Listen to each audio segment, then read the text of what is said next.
Hello, and welcome to the Grand Cinema Hotel, a podcast hosted by three friends who love cinema. I'm Gus, and I'm joined by my two co-hosts, Nate and Alvaro.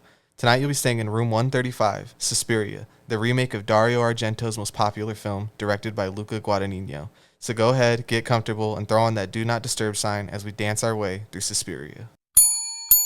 At the beginning, she gave me things. Perfect balance, perfect sleep. Oh, she wants to get inside of me. I can feel her. Oh, she can see me.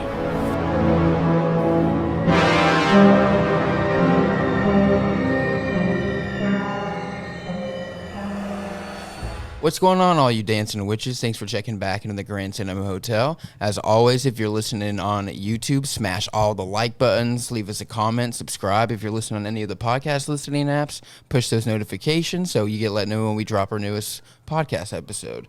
And that takes us to the next film in our Elite 8 of our horror bracket, Suspiria, the 2018 remake. Absolutely wild movie, honestly. So, do you want to go ahead and get into the first time that we saw this? Yeah, you want to go first, Nate? Yeah, I'll go into it. I actually did not see this until pretty recently. I watched it with Euro, and I think I just kind of put off seeing this movie for a while because I did really enjoy the original, and after seeing the trailer and everything for the 2018, it just looked honestly so different. Then I was like, I don't know how this is gonna turn out, but after seeing it, I can honestly say that I really enjoyed it. It was a big surprise to me, and I think that this is one of the movies that goes to show you that you can redo original IP and make it your own. So I think that's what is probably the strongest part of this movie. So my first time, I think me and Ro watched it together when it first came out on to rent or digital or whatever, because we didn't see this in the theaters. But this movie also was a rare thing for me.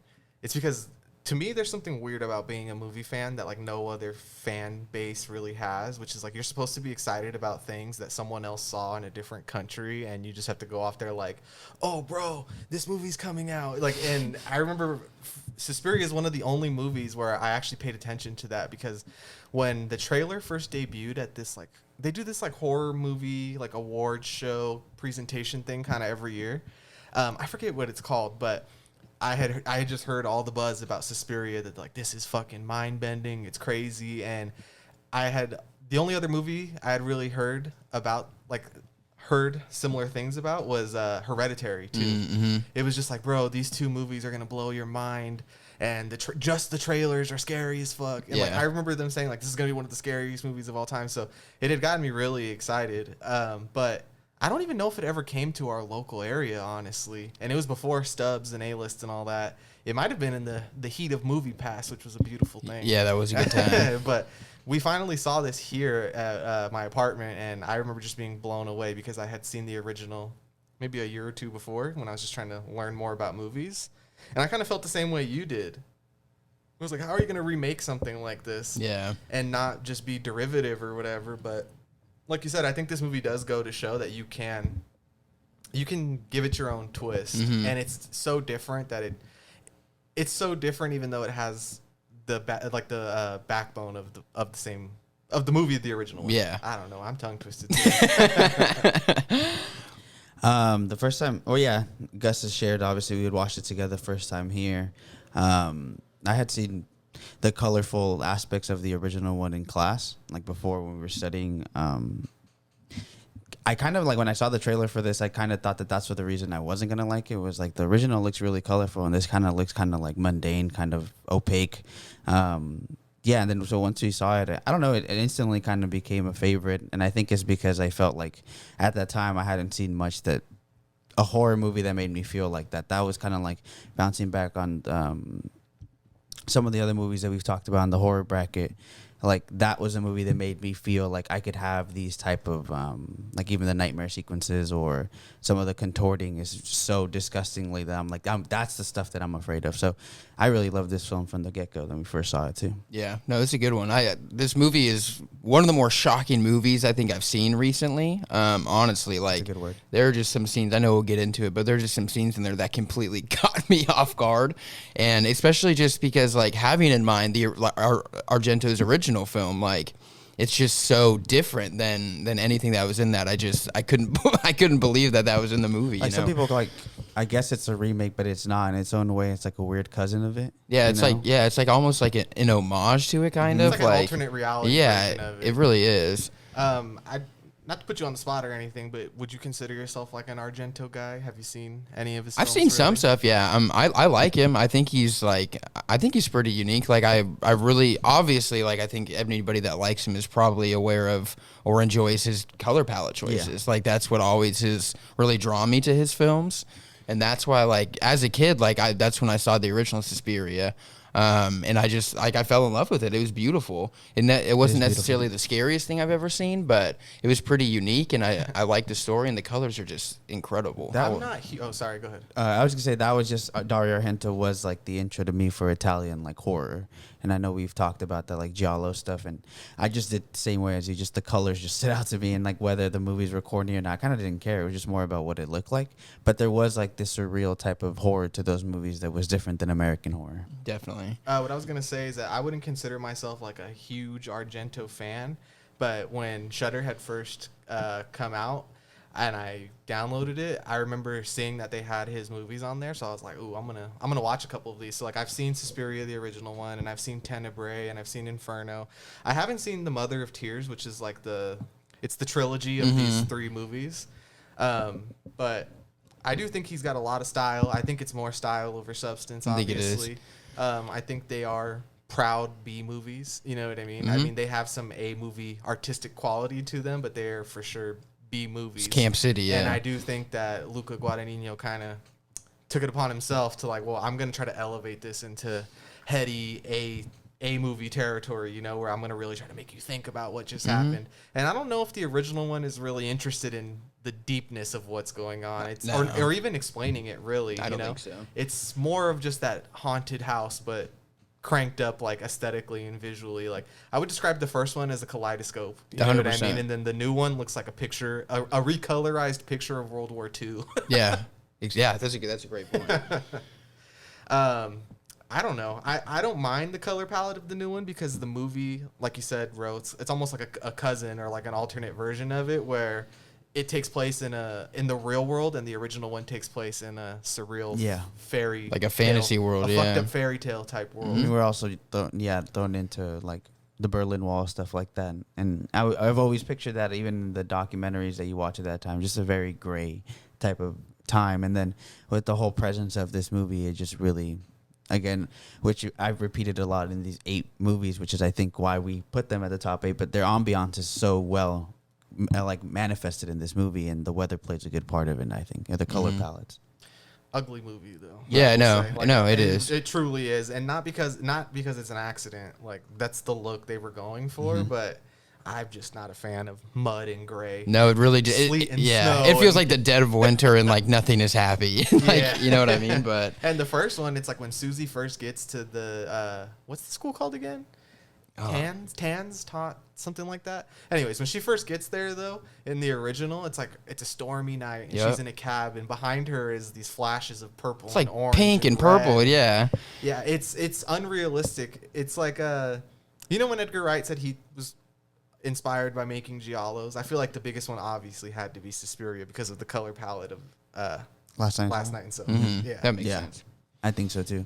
I mean, I always remember in the original Suspiria, like when she's in the taxi, because like that's one of the scenes where there's so much color. Why is it like I forget what color, like red inside the taxi, like what kind of lighting? Yeah, that's what I was talking about right now. Yeah.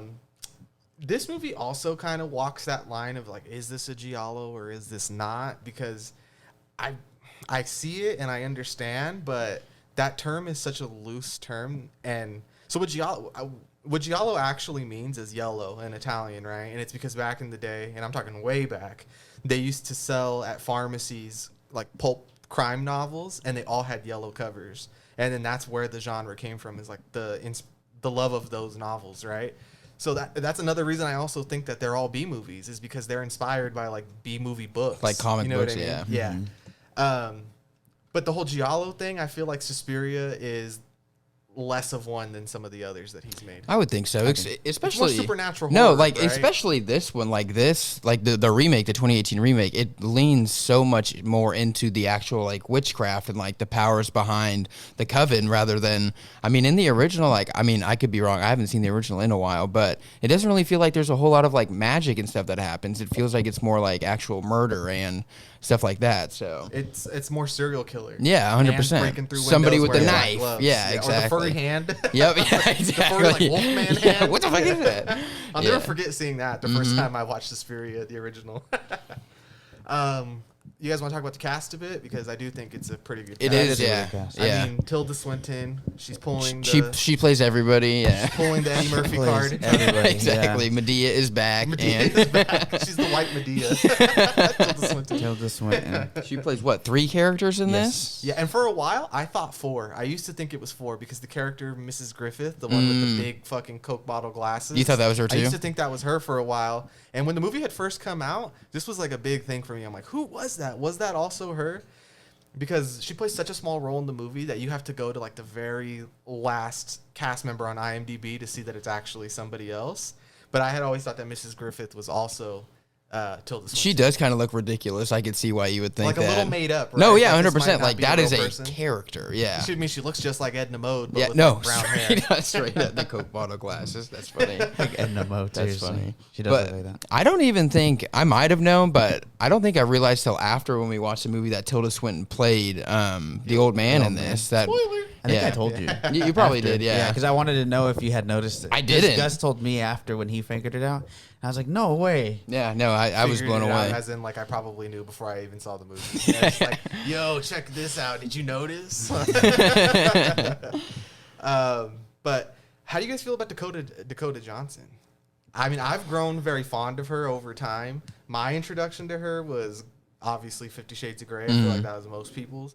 And it wasn't that I had disliked her or anything like that, but I just didn't really see why she was like such a star or whatever, right? And for me, this is her turn into everything after this is pretty good. Like I love The Lost Daughter, and I really like Bad Times at the El Royale. I don't know how people actually feel about that movie, but I enjoy that movie quite a too. bit. I think it's fun. I think it's a fun time. It's a fun movie. And she plays like a more antagonistic role in that movie. Well, Yeah. everybody does, but yeah, it's true. I just feel like after Suspiria, she's really made that turn into being in a lot better movies and hanging out with Blue Ivy Yeah. at Disneyland. No, no, I think she did a really good job. And like, She's living her best life now. no, because her character in this movie, like, she really does start from nothing and turns into basically everything by the end of this movie. And I think that she did a very good job. So. I think she's the second best actress in this whole movie, behind Tilda Swinton. Yeah, I mean, that's not like I don't feel like we're saying anything crazy here. Yeah. You know what I mean? It's like, obviously. Even Dakota Johnson would probably say that. The rest of the cast, other than Mia Goth, which, shout out Mia Goth, our queen. Yeah. Mm-hmm. I'm not going to front. I'm not really familiar with any of these people because I'm I mean, sure most of them are European actors. No, Chloe Grace Moretz. Oh, that's true. But other than that, I'm not familiar with anybody. I always really. forget that Hit Girl's in this. Yeah, exactly. That's the only other girl that I do know, though. Yeah, but Mia Goth. The more I've watched this movie, I feel like the first couple times I've seen it, it never really hit me how important she was to the movie. And then now that I am into Mia Goth, I feel like I was like, holy shit! I didn't realize that she was basically the third star of this movie. Yeah, she's like, very the first time integral. I saw this, I didn't even know who she was. It was just some lady in a movie. Yeah, But no, I feel you. I feel like she's a standout actor, and she picks some incredible roles. She does, and I think every time I do watch this movie, like I pick up on something more because this movie is really shrouded in a lot of Layers. mystery and misdirection in some parts. So, no, I do think she does a really good job.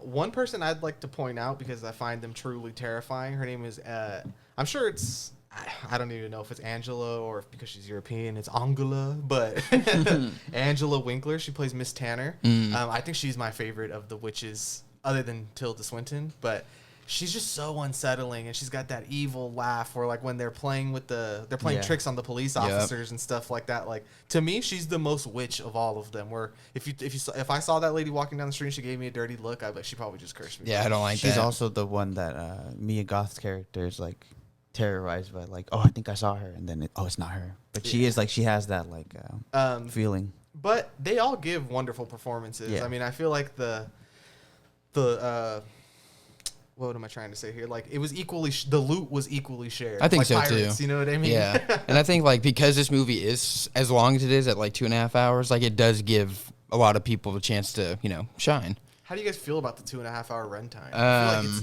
it's long. Kind of long. I know we kind of talked about it a little bit before we started, but there are some things that I think they probably could have cut. I know we talked about it, like a little confusion with the importance of the old man and how integral that really is to the story. I can't wait for this episode to come out so people can tell us. Oh, you need to shut the missed. fuck You know up. what I That's mean? the whole point of the movie. Yeah, Yeah, finally, someone explained it to me. Yeah, like I just need an explanation. But no, because I mean, he really does take up like I don't know, 20, 30 minutes of the movie. Like the last 15 minutes after the big finale is him. That. Yeah. So it's that ending has always bugged me. I feel like that's it what should you're end with saying. the climax. I think so too. I don't need that. Yeah, but it's whatever. And maybe that's just because maybe there are people that that old man does really mean or symbolize something deeper than what we're seeing, maybe, and that really does bring everything home and like ties a nice bow on it. It doesn't do that for me, and it doesn't like seem like it really does that for any of us. But if I did have to pick out what it means, I guess his whole established character at the end when we see Susie, kind of like is sorry for how they treated him, and like you kind of get to see that his life isn't very fair. And I guess it just kind of sit there for you to know that like there's a difference between the witches that were running this and Susie, where the direction she wants to take them, and the same way that she kind of like lets she's an empowering girl boss now. She lets she's righting the wrongs. Yeah, like Mia Goth's character and the other girls who were wrongly killed, she also lets them die in peace. Yeah. And so I think in a way, this just came up right now. I haven't put too much thought to it, but maybe that's why I agree that there's too much time invested into it, but I think that's why the character is That makes sense. No, I mean, I do see that. I can see that. Yeah. I mean, for me, maybe I'm just not good at watching this movie, but it never hits me at all. I always just feel like this is something that's just dragging the movie along. And I used to think like, oh, maybe he's just the outside perspective, like he's meant to be us in the movie. But then the fact that it's got the prologue is about him, that just never really sat right with me. And I don't know about you guys, but when you guys read books, are you big into the prologue, or do you just like, nope, the book is done? No, I mean, I always read the prologue, but sometimes they fall flat. So I mean, I feel like that's just the nature of them, right? And like, then they were happy. It's like, all right. I remember like when like the end of the Hunger Games is like, and then Katniss goes to wherever, and her and Peeta have 5 babies, and they're happy ever after. And I'm like, I could have thought of that in my own head. You know what I mean? Like, oh wow, big crazy surprise. They were happy at the end, or they were sad at the end. But yeah, I just feel like the runtime is kind of drags ass for a bit. It does. What I will say though is like they do sprinkle in a lot of nice, great scenes that really do keep you invested. Like there are times in the movie sometimes where I feel like it's dragging, and then something will happen. And it's like, okay, like they do reward the audience for sitting through it. I feel it's like a lot of baiting in the beginning. Though, you know what I mean? Where like she might have Susie might be having this like crazy vision that the witches are giving her, and then it'll just instantly cut to something that's like she snaps back into reality. You know what I mean? It's okay, I'm in dance class or whatever. But I'm not a huge Luca Guadagnino guy, and I don't even know if this is the first horror movie he's made. So maybe this is just him experimenting with the genre, because he's not as seasoned as someone else might be who is making the movie. But overall, I mean, I think he does a fantastic job, especially when you're trying to adapt something like this, which is already like a stone cold classic to movie heads. I mean, I guess bold is a good word to use. Ambitious for sure. Yeah. I would love to know why he felt that he needed to remake this movie. I don't know. I usually lean more towards the like, you should remake something that's bad, and then you can have the definitive version of it. But this is one where it really is just so different, right? They do feel like 2 separate movies. Totally different, yeah. Like, you could watch them back to back and not be bored, honestly. Like, you know what I mean? This version's like the omnibus. You know what I mean? Where it's like, that was the book, and then this is all the lore and the info that I needed. Exactly. It is. Which, I don't understand why he thought that needed to be done, but it's a great movie, so I'm not really too mad at it, but it's just one of my gripes overall. Because when I was doing some research, I was reading that apparently he's friends with Argento. And like, I don't know if that has anything to do with it, but I also was reading that Argento wasn't really brought in to do a whole lot of like development with the story or anything like that. They George Lucas'd him? Basically. And I know that kind of like rubbed him the wrong way, I think. But then it seemed like after the movie came out, he kind of gave this stamp of approval. It was like, all right, that's tight. You know what I mean? So I mean, you kind of have to, right? yeah, Like, no, the it's movies- it's a the great movie's film. good. Like Yeah. it is a great film. I guess in a way though, if you were trying to, you don't know his way of direction, but if it's like, I don't want to make it anything like yours, so I'm not gonna hear what you have to say up until I make my version. If you don't like it, all right, then I guess I Yeah. didn't do a good job. But he kind of was banked off more of maybe like I'm trying to make my own, or like an homage to you in my own way, not really. Because one of the direct quotes I remember reading that Argento said was something along the lines of like, what's the point of doing a remake if you're just gonna copy the same thing? Like, there's no point in doing that. So I think maybe going into it, he was more, under the impression that he was just gonna make a complete copycat like most people do. But I think probably seeing after him do his own thing, he fucked with it like we do. So Other than this movie, and I'm not gonna answer because my answer is no. But I wanted to ask you guys: do you have any other movies that are remade where you think that the remake is better than the original? honestly, like I was thinking about that when I was taking my notes for this, and I don't think that there is a better remake of a movie than this. This, at least I can think of off the top of my head. Yeah. Like this really is to me like probably the best remake or like reorganization of a movie that I've ever seen. Because I do like this more than Argento's version of the movie. So I feel like maybe we would say Nightmare Alley, but I don't think any of us have seen. The I haven't original, even seen right? that, and like that's so. I feel like that's even so different because that's what the 30s or whatever, It's the 40s. 40s. So, yeah, no. And it's hard to say when I've never seen the original. Yeah. Right. Like I might be wanting something completely different. Well, and the Megan Jaws. I'm just kidding. the Meg and Jaws. Honestly, no, though. I can't really think of too many movies that are like this. Like, I know of movies that are shot-for-shot remakes. Mm-hmm. Like, we had talked about the Thing prequel that came out in 2011, which, from the looks of the trailer, looks exactly like the... It's like very The it's very Thing. similar. Or Yeah. maybe in that situation, it was like, you can't really remake this movie any other way because the situation would Is be the exactly the same, same yeah. for any group of people. But I know about the Psycho remake with Vince Vaughn. That's like a shot-for-shot remake, and people hate that movie. I have seen that. Yeah, I'm not the biggest fan of that one. Yeah, Ro, do you have or know any movies where maybe the remake is more your speed versus the original? I'm trying to think, and at the top of my head, no. Like I this whole time that you guys were talking about it, just kind of thinking about it, I can't think of one that's like that's just obviously so much better. Like this is not obvious. I shouldn't say it like that, but is that I do like more than the original one. Yeah, or if it was, it would maybe even be something that you didn't know was a remake. Yeah, that's right? what. Where Yeah, you're like, exactly. oh shit, that's a remake. Because like I'm Yeah. thinking like one of the ones.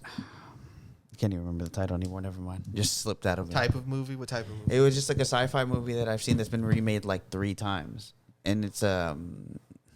See, I don't know why I can't remember the name of it. It just slipped out of my head. Well, but it's like, if you remember, just interrupt because I would like to know. yeah, because then like it's like people say the original one is even better, but it's like I've only I liked both of them equally, so it's like, but that's as close as it gets. Like where I can see like I may like one better, but it's not saying okay. I did think of one, Top Gun. I just saw Top Gun last week, and people say that this new one is better than and I could see that personally, but me, like, I like them both equally the same. So I always find myself like, oh, kind of like how even with these two, like, I do like this one, like the remake more than the original, but it's this is as far as it gets, like where I'm like, but I still like if I had to rate them, like this is a 4.5, but the original Suspiria is like a 4. Okay, Yeah. The Force Awakens or the original Star Wars? Yeah, exactly. Like, That's honestly like the closest thing I Yeah. can think like I'm of, thinking right? like Batman, like like I guess, but even then, like I like the Dark Knight as much as I like the new one, but both of them are remakes of Michael Keaton's, and then which are remakes of Adam West. Like that's just too deep. Like Yeah. it's like Yeah, so. I mean, besides that, even your Top Gun comparison, Like, it's that's like just- Top Gun is a sequel. it's just- still, yeah. So it's like, I get what you mean, Yeah, but seriously. even then, it's like That's- when yeah, it's you're not a remake. reaching your hardest for answers, the closest you can come to is a sequel Yeah. because I just feel like it just doesn't work, right? No. Another one I can think of is Evil Dead, right? Have you seen Evil Dead? I have, yeah. I've seen Evil Dead. What's the deal there? Is it pretty much a shot-for-shot remake? It's very. I mean, it's pretty damn close. Yeah, it's the same. It's basically the same movie. Interesting. Yeah. I know. I mean, I'd really have to look into it, honestly. Like, this would derail the pod. I'd be like on Google, yeah, like, exactly. movies that are remade that I've seen both of.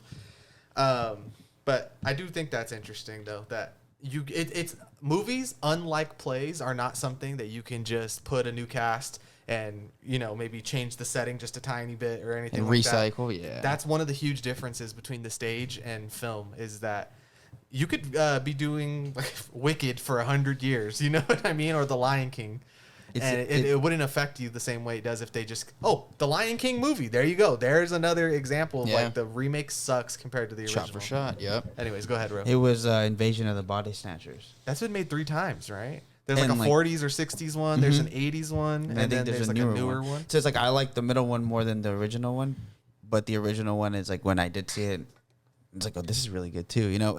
And then at that point, it becomes like it's so different in era. It's kind of like what happens here that like it's you can compare them just because, like Suspiria, you only compare them because they have the same name, and yes, the story is the same, but they're so different. And like the same way there, it's like, well, a 40s movie and a 68 movie, it's just gonna be way different, you know? Yeah. The only other thing that pops into my head now that we're on the subject and we've been reaching so hard for these examples is when we talked about the Wolfman movies. Yeah. Like the original one with Lon Chaney from the 30s or 40s or whatever is basically the Benicio del Toro one, except for the CGI climactic mess of 2 werewolves fighting each other, but which is rad. Shout out Anthony Hopkins.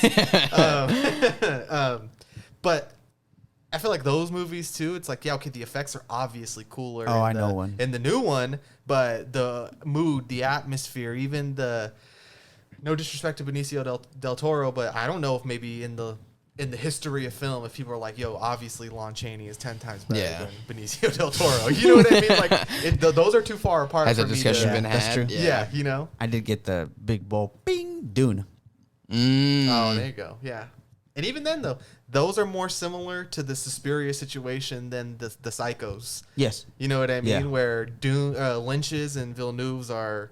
Not too far apart, if you really think about it. They're not, but I think just going off of what you're saying is like Lynch's Dune is the original Suspiria, where it's all about the style and the aesthetic and the look, and it's not as concerned with the deeper meaning of the spice. Correct. Like the new one, Yeah. you know, But or that's- the geopolitics That's of the like planet. equal. This new Suspiria with that and the old Dune with the new Dune are like the 2 movies that I'm like the remake is so much. It's better. It's better. Well, hey, if You you make buying that? movies and you're listening to this, here's some advice from us: don't remake it exactly. You have to do something different enough. You have to be original. Also, Robert Eggers hop back on Nosferatu, so we can make it 3. Did he really? Well, he said he didn't hop off, but I'm just saying he said he's not going to do it next. Oh, I thought you meant he hopped back no, on. He said hop on. Like, Yeah, I need hop you back to on and do it. Yeah, Oh, like damn. I was like, I you need hop that- back I need on. to finish Oh, an I got so option. excited. God Yeah. damn it. because I was like one of them.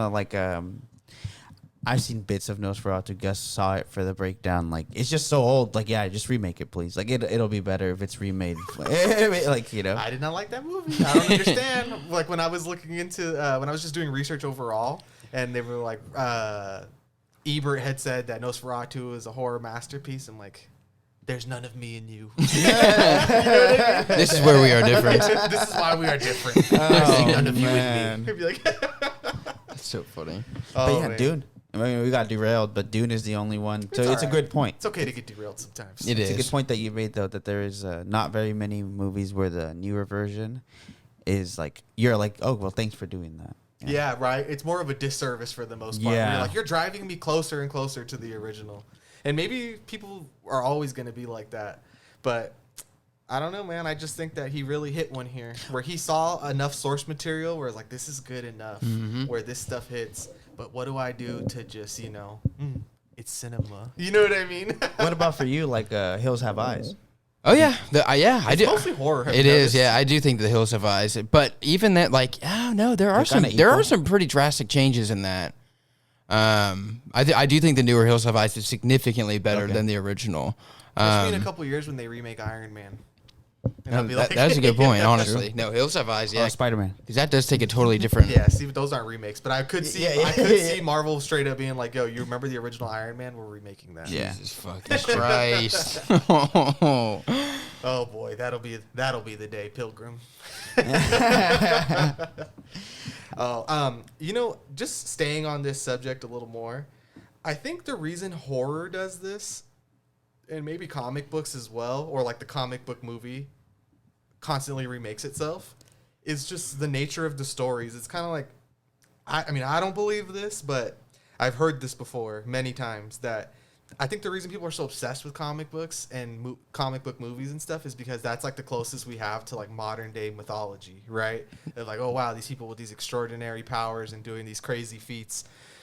And I feel like with horror, that's the closest you can get to like those scary fairy tales of Yeah. like where they always will adapt, or every culture has a boogeyman. Every 100 years there's a new version. The of Brothers story. Grimm, all that, yeah. Exactly. And I kind of think that's why comics and horror can toe that line of constantly being remade more than, I don't know, some drama. No, it's true. And When like, are they gonna remake My Big Fat Greek Wedding again? no, You but know like, what I yeah, mean? no, like that's the thing is I think that horror movies and like that we're talking about it, they're almost more like generic ideas rather than like a fully flushed out like drama where like this happens because this and then this and then this. You know what I mean?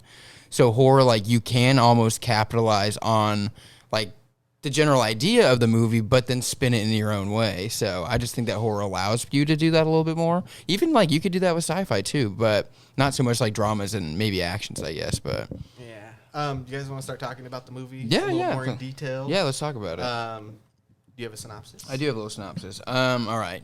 Young American dancer Susie Bannion arrives in the 1970s Berlin to audition for the world-renowned Helena Marcos Dance Co. When she vaults to the role of lead dancer, the woman she replaces breaks down and accuses the company's female directors of witchcraft. What the? Meanwhile, an inquisitive psychotherapist and a member of the troupe uncover the dark and sinister secrets as they probe the depths of the studio's hidden underground chambers. What? Bam, bam, bam. We got witches in this bitch. You know, on this would be like the fourth time that I saw it. I paid more attention to in the beginning when what's the girl's name who goes missing? Chloe Grace Moretz's character? That's Patricia. Patricia, yeah. Patricia. In the beginning, yeah, when how much she's actually kind of laying out what's going on already for you, and then in the beginning, like the first other two times that I watched it, I was just so more. Well, the second time that I watched it, I knew what was happening, so I was trying to catch stuff, but I didn't really pay too much attention to that beginning scene. And then this time that I was watching and preparing for the pod, I was like, damn, she really is like letting. I think maybe that's why he has such a big role. He's the only person that actually kind of knows what's going on because he has the diary of Patricia.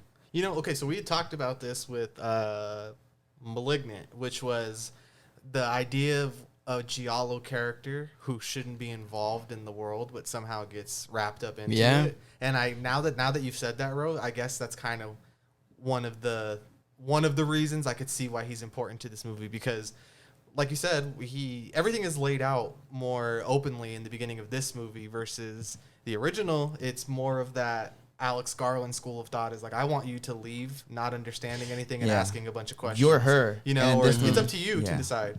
But with this one, Patricia's diary, you could see how deep into this shit she is. Like, she's like taking notes and sketching of the illusions that the witches do. You know what I mean? Like, I think in this movie, she is a lot more aware of what's happening to her. And in the first one, it isn't really about her at all. No. Exactly. And because I actually, it was really funny is I started the movie, and the reason why is I've had that movie downloaded on my laptop. Legally. Yeah, no. I've had that movie downloaded on my laptop since we watched it. Yeah. And so I just clicked on it and played it. But for a second, I couldn't remember, and I rewatched it with you, but I couldn't remember that part. So I thought I was watching the wrong movie. And then so I went on Amazon. I was like, oh, I know it's you know. And I clicked it again, and I was like, no, it does start like this with her kind of laying everything out. And I was like, how did I miss this in the beginning? Like, because she's looking at later we get more inside of it, but she's looking at the diary, and like you said, there's even like the names of all three of the witches already there, and there's already like the writing. I paused it this time on Amazon to read like the diary stuff, and she kind of talking about my body feels heavy, and like there's so many things in there, and I was like, damn, I completely just have missed this for the past two times. Much like the case files in the beginning of Malignant. No, exactly. That's exactly what I was thinking of. I think it's funny that you say that because I showed my girlfriend this movie like a month and a half ago. And how romantic. Right, I know, right? Teton, Suspiria, like what you want. Goals. But anyways, when it first started, I was like, what the fuck is this? I really did not remember that scene at all. And I literally like paused it and made sure it was Suspiria, and I was like, I don't remember this at all. And then like her explaining everything, I was like, damn. Why does it was weird, but doesn't it? I remember that it was like it started with Susie. Like that's what I thought. Like, no, because that's how the original started. Yeah. Exactly. And I think it's like I just got so I don't remember, and I saw it recently. That hasn't happened to me ever where I was like, is this the right movie? And then it hit me like, oh no, it is. And then what? Because I thought at first it's like, is this like a mini series they did after that I didn't find out, but it's still like Tilda Swinton? because I was like, I don't remember this, and then oh shit, and it was like, Is wow. this the Batman HBO Max show? Yeah, where I'm watching the yeah, actual exactly. movie? No, what I will say though about that is I feel like that's really the only scene in the movie that's a huge exposition dump, right? But it's done more cleverly, I guess, by still having it be where if you don't pay attention, you are totally going to miss the whole thing. You're gonna miss it the first time you And see I feel it. like, yeah, maybe You that's are. why. Like the first time we watched it, you know, sometimes we're rowdy boys and it takes us a couple minutes to settle into a Simmer movie, down, simmer you know? down, Like, yeah. okay, stop talking. The Yeah. movie started. I've definitely become a better it's movie so watcher. much, you know what I mean? It really is because it just it takes that step of like, I'm just gonna lay this out now, kind of give you a idea of the situation, and then I'm gonna hang on to the mystery side of this for the rest of the movie until the prologue, which is also kind of a dump as well. Yeah, it is. But I did want to say, I think one of the reasons this movie drags a bit is because of I don't know, maybe I'm just a person who doesn't really enjoy this. Once I know that the parts are gonna come, I'm just kind of counting them down at that point where I'm like, shit, how many parts are left? And then when it's a 6 and a prologue, I think that kind of, for me at least, puts me in the mood of like, all right, I'm going to be here for a long time. I will say that one of the complaints that I saw from someone was that they don't really see why this is split up into 6 chapters. They're like, the themes of all 6 of them seems to it's be artistic. pretty. Yeah, and like that was Yeah. her complaint that like, oh, because you're just trying to make it look like it's a book, so it's better. But they're like, but there's no differentiating themes or like tones in any of the 6 chapters. They're all just the same movie. They are running very through. similar, Which I yeah. can see that. Like, okay, yeah, I Whatever. guess. Like, But I don't care. yeah, it's like one of those things. Like they could have not done that and done that. I don't think that really deteriorates me from being like if it's better or worse. Since we covered Malignant, I think we've covered it. Hey, if it's cool enough, I don't care if it's there for no reason. Like, you know what I mean? I can understand why things just need to be cool sometimes, you know? And I feel like maybe that is one of those instances. This movie's too much for us to try to break down. I wanted to ask you guys what are your favorite parts of this movie?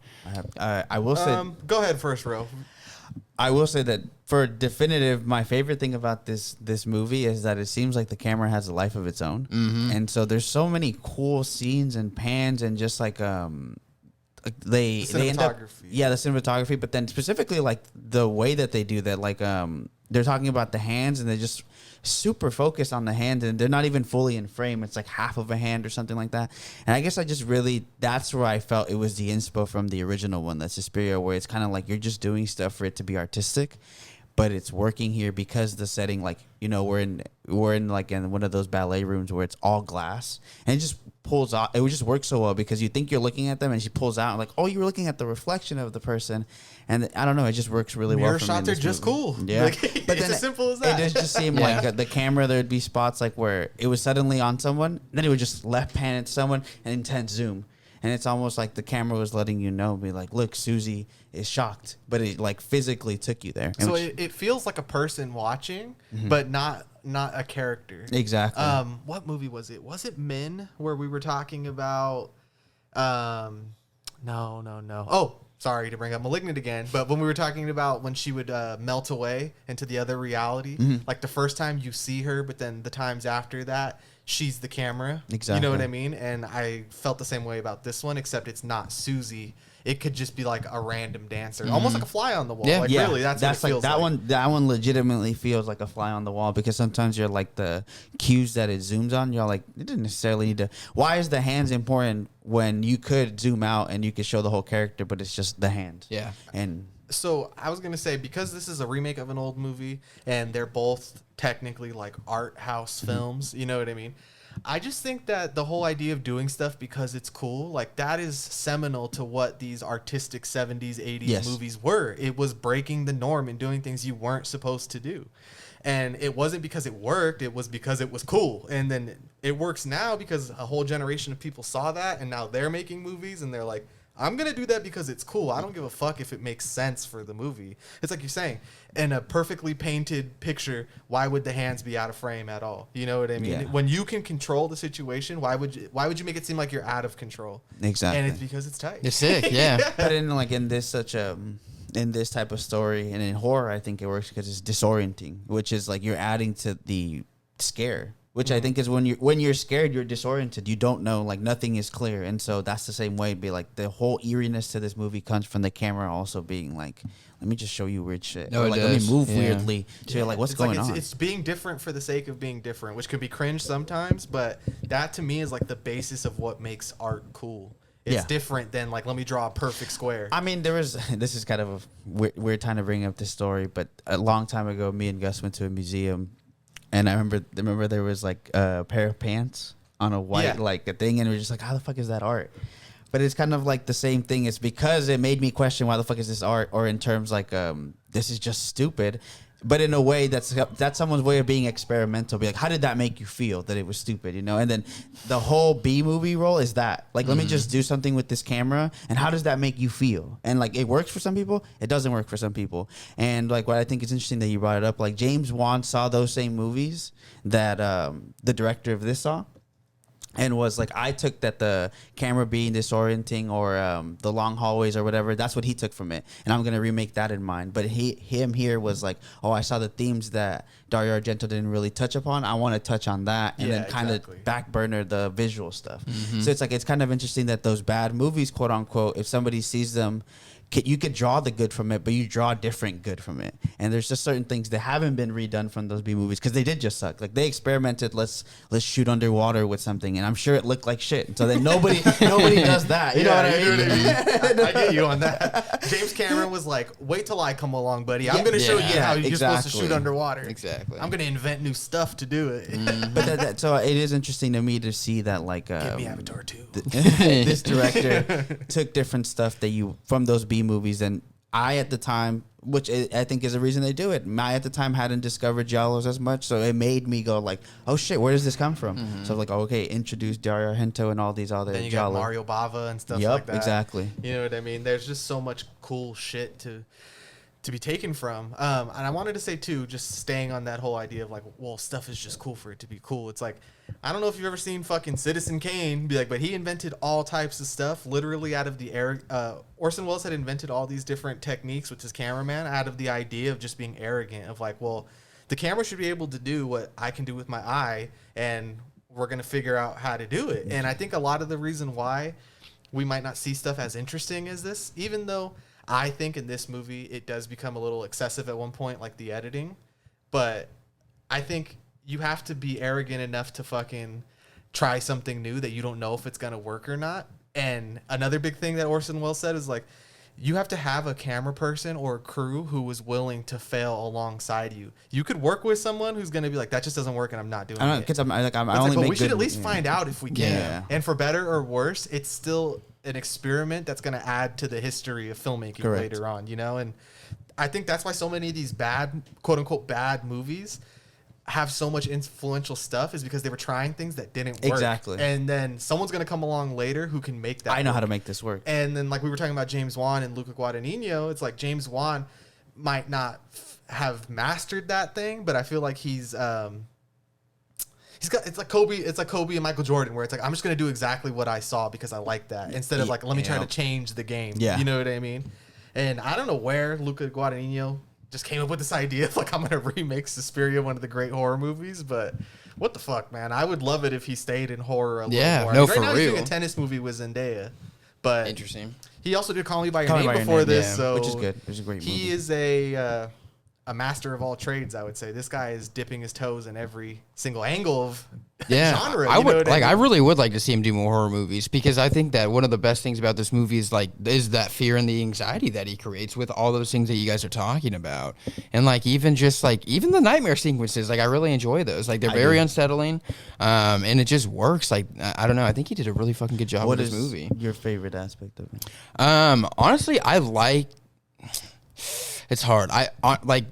For me, it's the feeling that I got from being so surprised by the grotesque violence. Honestly, I really enjoyed that from this movie. I just never saw it coming, and it just really surprised me. I did. I guess as watching you watch it when I first showed you it, You're just one of those guys. Like me watching my friend watch the movie that I showed him. yesterday too.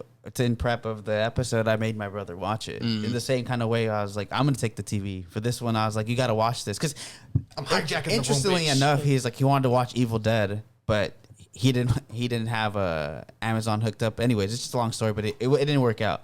So then I was like, oh, do you want to watch a horror movie? Because I'm about to watch one. And then I was like, I think you should watch this. It's pretty damn good. And so I showed him, but then the same thing that I did with you, kind of just watch them watch it. And like, but yeah, the parts where she starts getting like really bloody or just like, but you two, you're like you just did not expect it. No. And then there's the twist at the end, and you were also like, what the fuck? Like once the twist came, and that's what I mean is like in terms of, I do think it's a slow movie, and like you need patience for it. But once it pays you off equally throughout the whole film. You're like, it's getting a little boring. Boom, now it's here. It's getting a little boring. Boom, now it's here.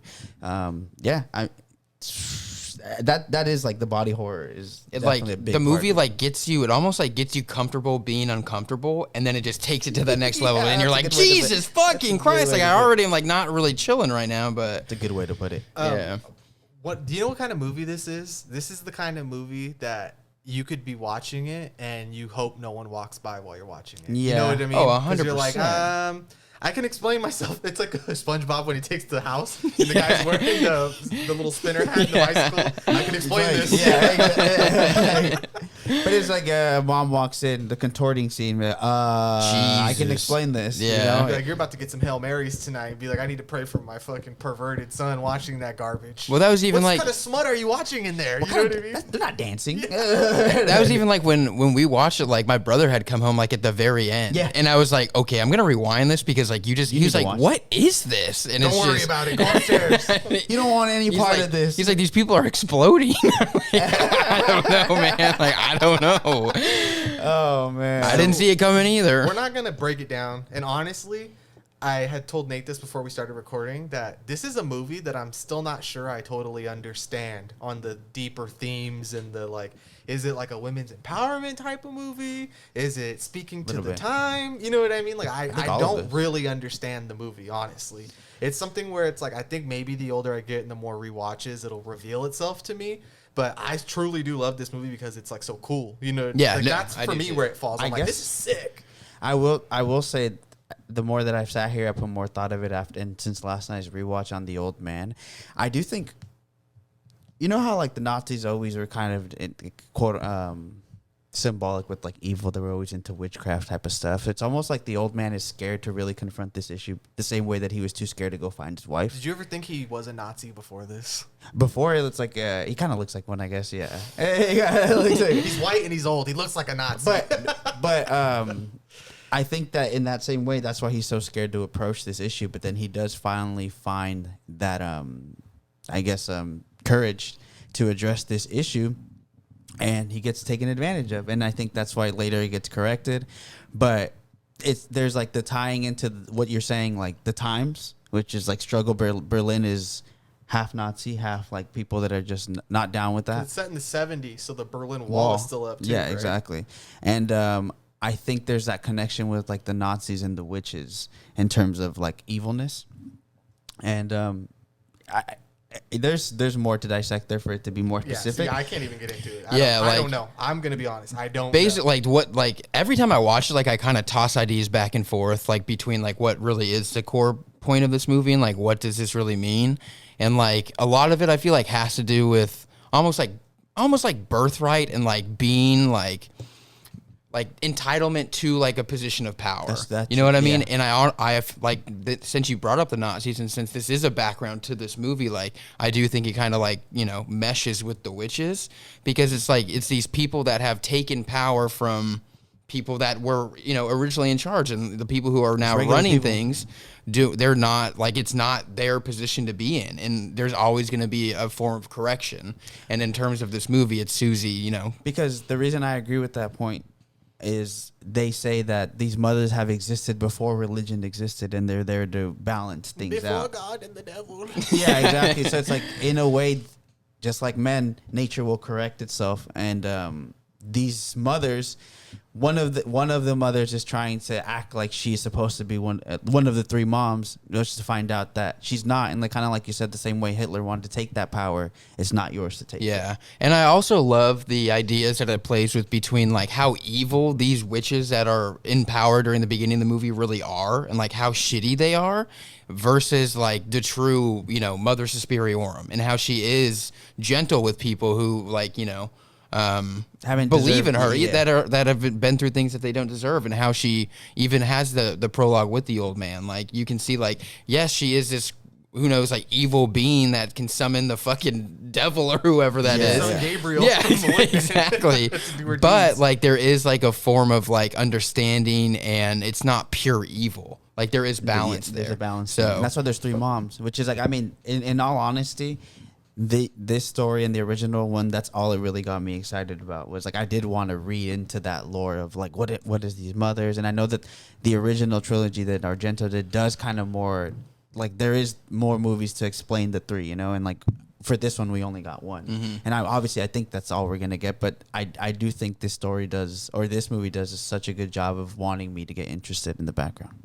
Yeah, I mean, what you guys are saying about the godlike power that she has, I do think when Susie takes over as like Mother Superiorum, that it's kind of doing that whole thing that you see in religion, where it's like they can do evil things, but they're above good and evil. It's just Right, exactly. You know, It's like when just you're this power, powerful, yeah. It's like Dr. Manhattan. It's like, I'm kind of past your guys' like, you human don't even problems. understand what's You know going what I on mean? here. It's Yeah, not Not good and evil. but I'm gonna correct this wrong. You know, I'm gonna shut this shit down because you so say my name in vain. I want to talk Exactly. about the gore scenes, or like the scares and stuff like that, Yeah. and then I want to talk about the climax, and then, I mean, if you guys really have anything to say after that, but I just want to highlight those sequences, because I do think that that's where this movie has the ability to just pull you in, even if you're not fully interested in the headcanon of the movie. I think those parts that we're going to talk about are the reason why it was in our horror bracket, and the reason they kind of made it so high up, because yes,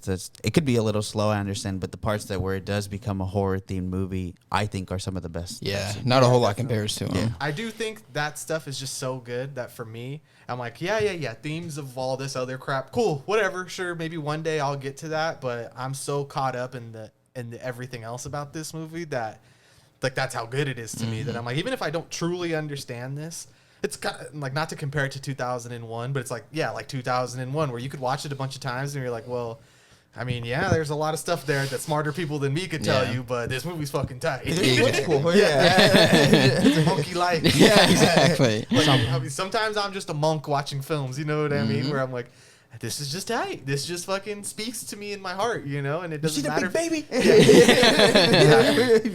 Big Baby? Me. Good movie. Yeah. But King Kong was wielding an axe made of Godzilla's spine. Yeah, you bro. sick. Fucking awesome. Fucking awesome. That is It doesn't need to make any more sense to me than that. Like, you know? great example. But you guys want to each talk about... There's like 3 or 4 really good horror scenes. So do you guys have one that you want to pick? Like, Nate, do you want to talk about one? Sure. specifically? I mean, I'll pull out the one that probably everybody knows, which is the contorting scene. The pretzeling. Yeah, that's unlike anything I've ever really seen in a movie. That is just, it's one of the more brutal scenes that I've ever seen. Like, it really is. And the fact that it goes on for as long as it does, it just makes you so uncomfortable. Like, I mean, for the people that haven't seen it, like, basically what happens is this girl is being contorted through Susie's magic, dance through moves. dancing. And so these dance moves that Susie is doing are breaking this girl's body apart, and she's being thrown across this room, and her ribs are being dislocated, and like, it gets so bad that she ends up looking like a pretzel and pisses herself. It's a lot, dude. Like, Since my wife is as pregnant as someone could possibly be, when she was watching the person get tossed around, she was like, "That's what's happening inside my stomach right now." I'm like, ah! And just so realistic too. She starts bruising up because she gets contorted, and like all her rib cage is very visible. And then you see at the end of the scene they pick her up with hooks, and she's still alive. Oh, I was Yeah. gonna say the meat hooks to me is more disturbing than the actual contortion. Really? Yeah, because like I've told you guys, I'm not a fan of knife play. You know what I Yeah. mean? Like, that Oh, still yeah, makes that's me pretty true. squeamish. Yeah. So to see the and that noise and everything. It goes in so easily. yeah. Like, these are the things that worry me about seeing Crimes of the Future, where I'm like, am I actually gonna fucking Ralph in a theater? You're not you know gonna what be I mean? Like, am I okay. gonna blow chunks? Because I'm not a huge fan of knife play. You know what I mean? Especially what like you mean. when you'll see a surgery scene, it's like that perfect incision. The scalpel. Be like, so for me, the meat hooks is actually worse than the contortioning. I will say, just to add on, I think this is a good part to bring this up, because I guess I had just general questions or things I wanted to air out with you guys' thoughts, but like Susie comes into this place and kind of at the beginning kind of already wants to challenge Tilda Swinton's character. Adam Blanc. It's kind of like, I don't really feel like jumping. I feel like doing this instead. But what I was gonna say is Tilda Swinton's character goes back and says that like we created this dance during the wartime and you can't like like it's almost like a disrespect to try to change the dance.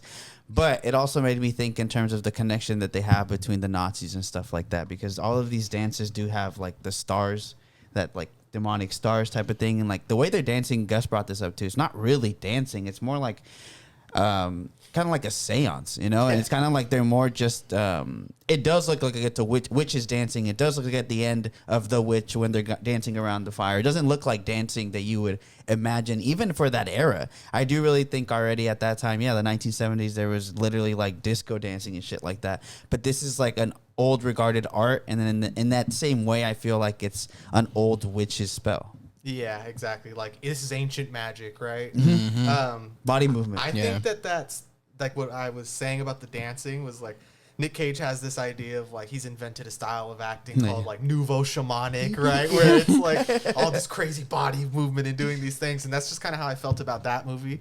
And it's that's how I felt when I watched the subway scene in Possession. You know what I mean? Where I'm like, okay, this is just like, can I just do the freakiest, weirdest thing you've ever seen? And we're going for complete shock factor here. And the dancing and the dancing being magic, I think I understand that because that's just something that's been around for so long. Yeah. Like we see that in The Northman. We see that in, what did you just mention? What did you just bring up? Men. No, not Men. It was another movie with dancing. The Witch, like the ending of The Witch, right? It's just always been connected, right? And I mean, fuck, even movies like Footloose, you know what I mean? It's like, oh, you can't dance because that's like the devil's work. No, yeah, You know what I mean? like I've always wondered why this natural thing of moving your body would be considered like mystical or I don't know, bringing like, you closer to the earth, I guess. I think it does have something to do with like the movement and like the energy in your body, and then the movement of the the energy around you in nature or whatever. Like I think it probably plays into that a little bit. Those are the things that you were talking about that like I've watched this 4 times, and it took me till last night to start thinking about like, reading the diary and Patricia having their like, she stands here, she stands here, she stands here. So the dances are all people standing in certain positions, and then when she lets Susie be like, you're going to take the lead and you're just going to feel what feels, is because she's getting that energy from what they think is the mother. And they'll be like, well, I want you to play off of that. I want you to riff off of that. Of all witch movies I've seen, I feel like this one has the strongest coven. Yeah. You know what I mean? Where it's like, because these dancers don't know that they're doing this. Well, that's also never really addressed. Yeah. You don't know who's in on it and exactly, who's not, right? Exactly. But whether these girls know that they're part of it or not, it can't be done. Like, this is the ultimate, like, there's no I in team. We need the full team to do this curse. You know what I mean? Everyone's got to play their part. I don't know if you've seen it, but the only thing, it always reminds me when I watch this movie, but have you ever seen American Horror Story, The Coven season? Mm-hmm. It really reminds me of this in a way, just because the Coven of Witches, but... ladies. Ladies, witches. I guess hand in hand. But it is like in that, like, they do need, like, the full strength of the Coven for, to be able to do their magic and all this stuff, so... It's interesting. I was gonna say just one of the gore scene I wanted to bring up that I really liked. I think is probably the other, which is why I had started with this, was when Mia Gotha's character gets her shin broken. Okay, good. Jesus Christ. So we're going in order because that's kind of what I wanted to do. I was like, we'll build to that final one. You know what I did find interesting about that is that they don't do a dance with her where her body contortions. Like it's a different dance, and it's kind of like, I guess in a way, driving her insane.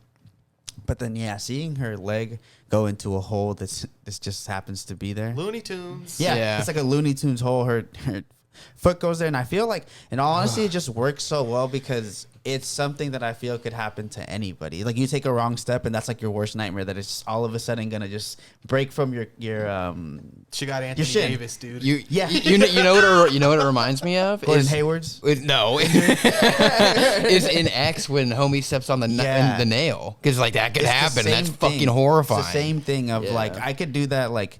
In any way, I could just step get off up a curb, wrong, and then fucking, it's like your bones sticking out. Jesus. But then the fact that the seance, they come and pick her up, and then she's out there dancing, and then you see that they kind of like fix over the wound. It's like, holy shit. That's some of the heavy-handed magic stuff where some of it is like, I'm gonna wave my hand over you and you're fixed, and that's just That's what Reagan would call a vulgar display of Yeah, power. yeah, that's what Reagan would call. I'm not gonna do that. Come on. But and then she starts dancing again, which I do think they needed her up there to summon whatever that is that they needed to summon, which is the only reason why they put her back up there.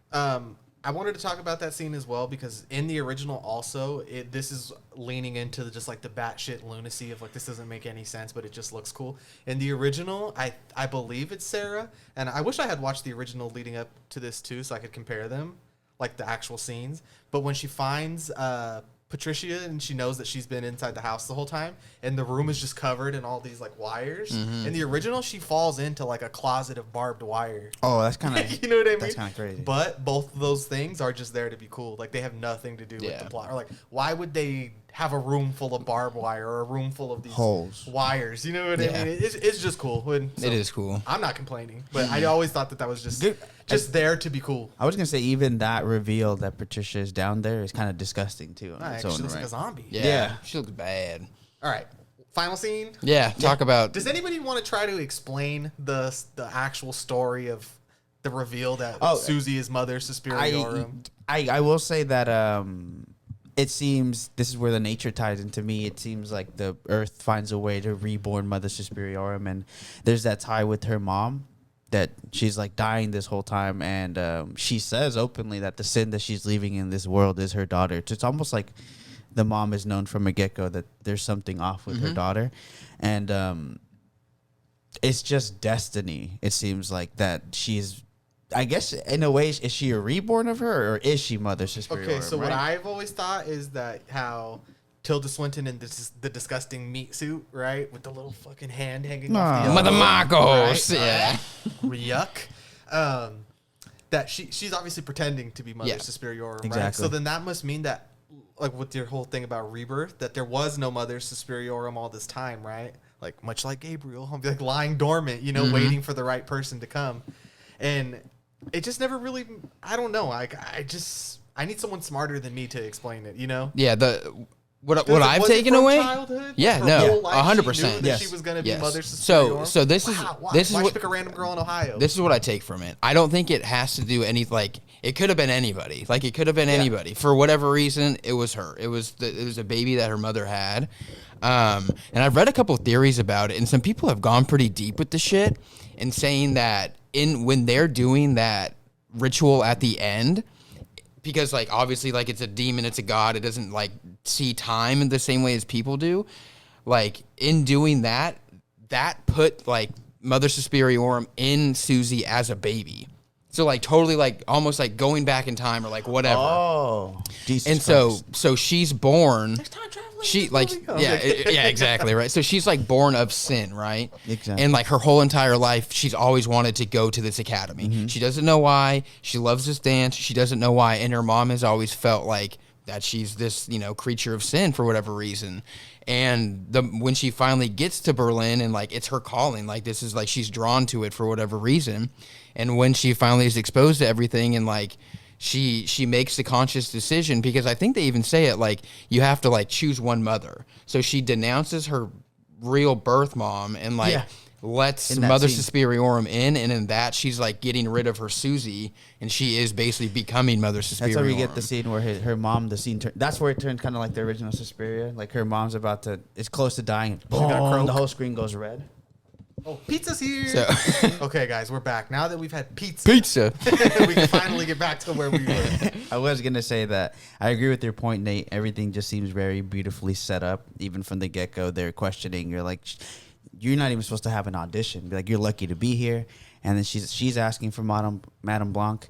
And then I really like in that scene even that she kind of like, it shows you that she's not in the room, and then in 2 seconds later she is in the room, and that's when the weird stuff starts popping off where you're like, what's going on in this movie? But I will say that I do think it's a birthright that she's from birth. She is Mother Suspiriorum, and even she might not even know why she wants to be in this coven so much. But then once she kind of figures out what's going on with the whole Mother Marcos and Madame Blanc, she kind of like sides with Madame Blanc, and then kind of it's like all about taking out all the false prophets. Madame Blanc to me has always felt like she's the lesser of the evils, Mm-hmm. where Yeah. it's like she wants to turn the coven around, and Yeah. she's like respecting the art, and then in the end when Susie appears and we realize like what's really truly going on here, Marcos turns to her. To Blanc, and she's like, "This isn't art." Like, you know what I Yeah. mean? She's like, "This is Yeah, witchcraft." yeah, Like, exactly. like, Like, it's not supposed to look beautiful. This is fucking metal. Yeah, you know what this I is mean? sick. But no, like, no, I think that's exactly what it is, because you even have like Susie's like when she's doing the dance, like the contortion dance basically, and she's telling Madame Blanc like, no, it needs to be like this, like it's because she knows, like, you know what I mean, like she has it inside of her. So Can we talk about the devil thing? yeah, let's talk about What the. is that? I don't know, death devil. I will say that because I think she supersedes religion and all of that evil and good, that she can.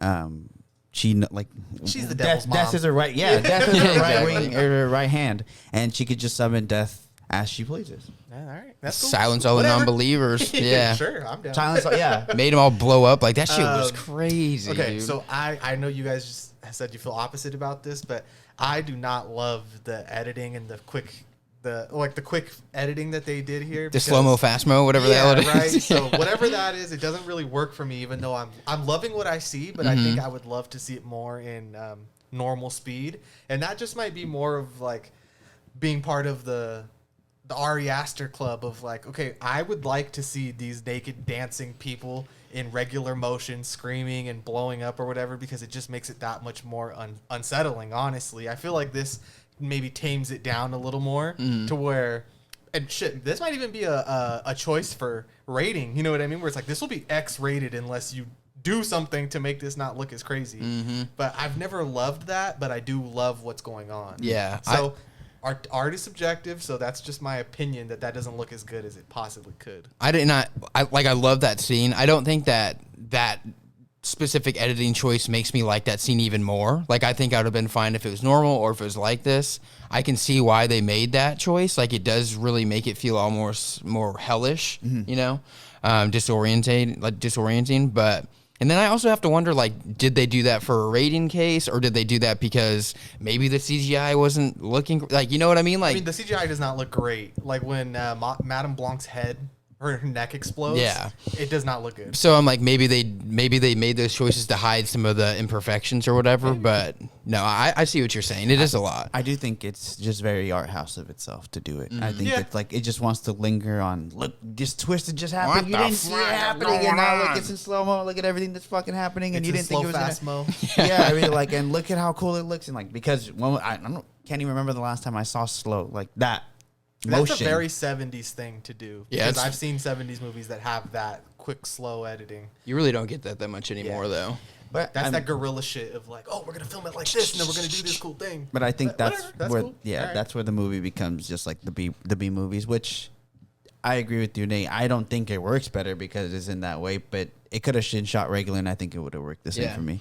I do think even it's interesting how, like Madame Blanc's fucking neck, it's like she points like her hand and it's like snaps it, but then later the thing just gets lazy and like doesn't even touch people anymore. Starts Just like kinda flicking just, its fingers. his Yeah, head just blow up. You know what? You get it. You get a death. You get a death. You get a This death. doesn't matter to me, but the sequence, I feel like, is where this movie devolves. And it's like I tried being this highbrow thing for the whole movie, and then at the end, I'm like, all right, I got to let No, it no, it really is. It is such a fucking flip from the entire movie, which is why, like, it really does just catch you off guard, especially, like, even the lighting and everything. Like, it is just such a flip, but yeah, he had some fun with that. Yeah, it's like time to let go. Yeah, That's exactly. fine.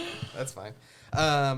That pretty much takes me to the end. Oh well, the only other thing I wanted to say, it's just a cool fucking scene, is when Madame Blanc is sending the visions to Susie, and you have the purple light, That's and cool. the green Very light, sick, and yeah. the Cool red shit. light, and like I was watching it and I was changing my LED light as it was. I was You're like, all right, I'm here too. 4D. You know what I mean? Shrek But, 4D. other than that, yeah, I fucking love this movie. I wouldn't say I think it's a perfect movie. I No. honestly think it's far from it, but I just fucking enjoy this movie No, I quite think- a bit, and I know yeah. you guys do too. No, this is I think it's a very fun movie. It's a lot, like, and if you haven't seen it, like, there are things that are probably going to catch you off guard. And just like we've been talking about, especially like we talked about in the beginning, like, just to see a director take somebody's IP and turn it into something hallowed source totally material, too. different. Yeah, Not something that was bad. No, it's something people love. It's highly regarded, and to turn it into something that people also highly regard it's impressive, and it makes me love this movie. I'm honestly not even sure if people love this movie or not, and I've never looked to see because I'm like, I don't care. This is not subjective for me. This movie fucking rips. Yeah, when I was doing research, it seems like people really enjoy this movie. Well, that's good. So I think it's actually fallen a little like what I was gonna say. To me, this movie feels like what people must have felt when they saw Rosemary's Baby. I thought you were gonna say Malignant. Like Rosemary's Baby in terms of like, I can't believe the shit that I just saw. This automatically is always gonna be staple piece in my head. But if you haven't seen it, it does seem like just some weirdo shit that you're like, why? What's so scary about that? But once you get yourself to watch it, you're like, oh shit. I would say honestly, proceed with caution. If this is not your thing, like horror that is directly trying to shock you and unsettle you, maybe don't watch it. But if you're a freak like us, if you're a sicko, this is right up your alley. Some good old disturbing body horror. This fits my description of films that's like, they're better when they're made by sickos. You know what I mean? Like people who just have these really fucked up ideas. Not criminals, not bad people, but just sick fucks. Some wild sons of bitches, yeah. I feel that. Does that wrap us up? I think so, Anything yeah. else? So, I think I'm good. Okay. no. Well, this is an Amazon original, so if you have Prime Video, you can watch this shit pull it for up. free. Yep. And it's gonna be there forever, so that's why we've seen it so many times too. And I can't say anything more than go watch this movie. Yeah, for real. Be careful who you watch it with. Maybe not your mom or somebody like that. Hail Mother Superiorum. You want the And your PG? actual mother. Yeah. You want the kind of more PG version? Watch the original. If you want it to get twisted, watch Yeah, it. if you want it to be like, oh, that was cool. It had some cool stuff in it. You watch the original. Yeah, if you haven't seen either, I would recommend starting with the OG and then moving And to step up, yeah. this. Yeah. It's like you said, it's the omnibus for the movie. Yeah. Where it's like, okay, that one didn't really give me too much, but now it's time to learn about the lore. But you want to take us out, Nate? Yeah. All right, guys. If you're listening on YouTube, smash all those motherfucking buttons, and we'll see you guys next week. Bye-bye. Peace. Bye.